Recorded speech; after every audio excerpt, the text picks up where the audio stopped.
ఆకలి బాధలో స్వయంగా మహాదేవుడే భిక్ష అడగాల్సి వచ్చిందని మీకు తెలుసా? కాని ఎందుకు? అన్నపూర్ణదేవి అర్ధాంగిగా ఉన్న ఆయన ఎందుకు ఇతరుల ముందు చేయి చాచి నిలబడాల్సి వచ్చింది?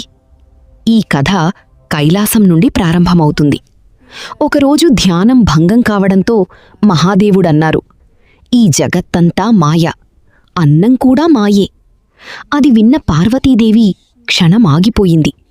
ఆమె శాంతంగా అడిగింది, ప్రభూ, అన్నం మాయ అయితే ఆకలి బాధ ఏమిటి?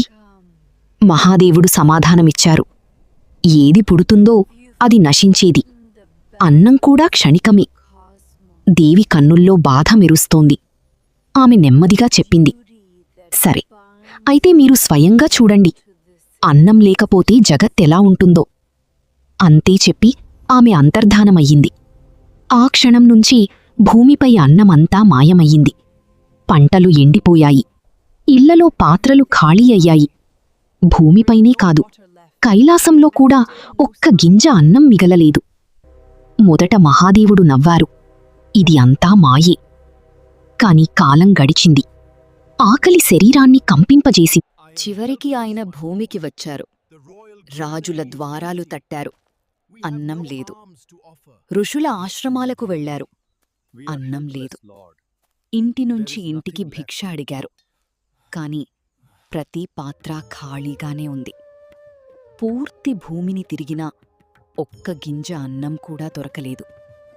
చివరికి అలసిపోయిన, ఆకలితో ఉన్న మహాదేవుడు కాశీకి చేరుకున్నారు. అక్కడ ఆయన ఒక దివ్య దేవిని చూశారు.